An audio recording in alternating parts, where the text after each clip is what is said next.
Okay, we're on Baba Kama Perik Bet Mishnah Hey, fifth Mishnah in the second chapter of Masechet Baba Kama. So we learned actually in the end of the last chapter. Let's find it. Perik Aleph Mishnah Hey. Ooh, I gotta go the other way. Perik Aleph Mishnah Hey. That there was Perik Aleph Dalet, I think it was. Okay, that there were Chamisha Tamim, Chamisha Muadin, and we learned, one of the things that we learned was Shor Hamazik B'Shuta Nizak. What's a muad? If someone does damage, if the animal does damage in B'Shuta Nizak, that's a muad. And the Bartanura said Shor Hamazik B'Shuta Nizak. Okay, that's dat yachid. Okay, matnitin atya kamanda amra meshuna kerem mechatzera nizak. So that's only according to one opinion. So now let's go back to where we were, Perik Bet Mishnah Hey, and we're going to see what that opinion is. This is the opinion of Rabbi Tarfon, as we'll see, and we're understanding the background for that machloket. We'll make this text a little bigger. Actually, I'm not made it bigger; it was too big. Shor mazik b'shuta nizak ketzad. What is the law? How does it work? The shor mazik b'shuta nizak. Nagach, gored, nagach. If the animal gored or smashed, pushed into on purpose. Nashach, bit. Ravat, stepped on something. Ba'at. Ravat is really like to stomp on something. Or ba'at. Or he kicked. B'shuta rabim. Mishalim chatzi nezek. In B'shuta rabim, that's keren. These are keren. Is goring is keren. Chatzi nezek. But B'shuta nizak, in the B'shuta nizak, Rabbi Tarfon omer nezek shalem. V'chachamim omrim chatzi nezek. Rabbi Tarfon says nezek shalem. Full nezek.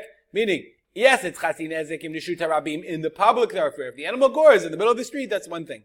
But if the animal comes into my backyard, into my field, and gores my animal, Rabbi Tarfon says, then it's nezek shalem.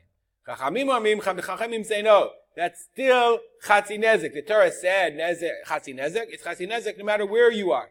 Made you a chart. In order to understand this better, we're going to see why we need a chart in a second. Let's make it just a little bit bigger. Here we go. Okay. Rabbi Tarfon says, keren short time, birshuta rabim chatzi nezek. But in Rishuta Nizak, in private, if you go into somebody's property, then it's Nezek Shalem. The Chachamim say no. It's always Nezek. Okay, so we're going to have to understand which one is right. Amar le Rabbi Tarfon. This is a really interesting Mishnah, because the Tanaim, they take us through their logic of understanding why they say what they say. Amar le Rabbi Tarfon. Rabbi Tarfon said to the Chachamim, Uma b'makom shehikel al shein v'haregel b'shuta rabim. Shu patur. Remember we learned shein and regel. If the animal eats or the animal walks normally in Rishuta rabim, that's patur, you're exempt. In Rishuta rabim, you're patur. The Torah exempted you. But hichmir alehem b'shuta nizak, l'shalem nezek shalem. The Torah was machmir, was stringent. It became strict in private property, in the property of the damagee, to pay nezek shalem. So we go from patur to nezek shalem, from kal to chomer. Makom she'achmir al hakeren b'shuta rabim. So if we're more machmir b'shuta rabim, meaning keren is more significant in public, l'shalem nezek chatzi nezek, in b'shuta rabim pay chatzi nezek.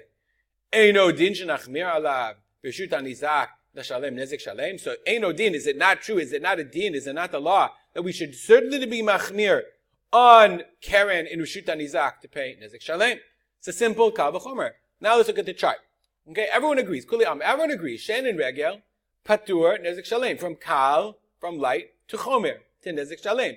In public, in Rishuta rabim, it's patur, that's kal. We jump up to nezek shalem. So if it's so kal, if shen and regel is so kal in Rishuta rabim, and we jump all the way to nezek shalem, said Rabbi Tarfon, so too, in keren, in goring, short time, if you go from chatzi nezek in Pshuta rabim, certainly you should jump to nezek shalem. That's Rabbi Tarfon's logic.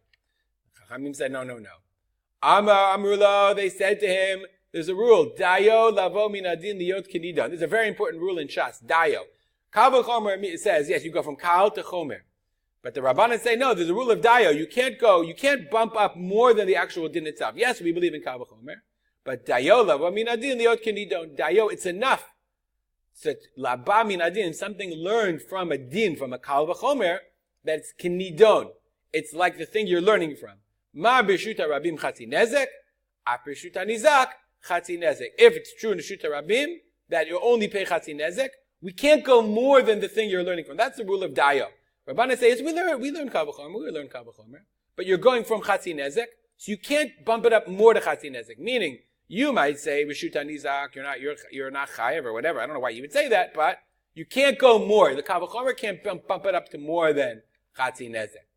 Amar lahem, so Rabbi Tarfon argues he's not going to give up.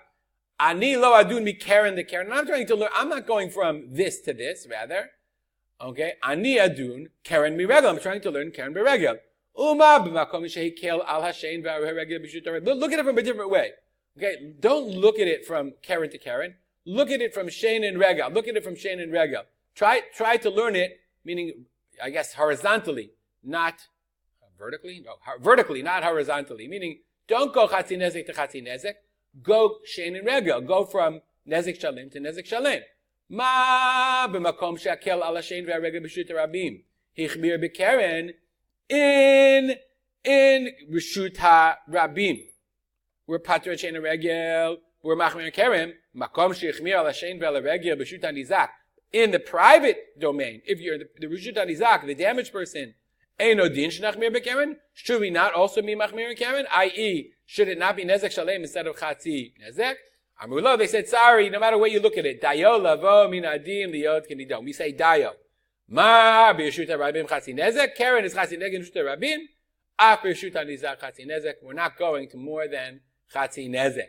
Okay, where do we learn the din of, so I just want to point out, the Bartanura explains, where do we learn the din of dayo? Rabbi Garvin also learns the din of dayo. It's a din de oraita that you can't go over. I don't want to go too much into the weeds, but this is from, let me see, look back to the Mishnah. Here we are, a pasuk in Bamidbar. Okay, in the pasuk of Midbar, it talks about Miriam and Aaron talked about Isha HaKushit Asher Lakach. They talk about Lashon Hara about Moshe. And HaKadosh Baruch Hu God gets really, really angry. Hashem, and he calls them, and they call them into the Nevuah, and how that's terrible.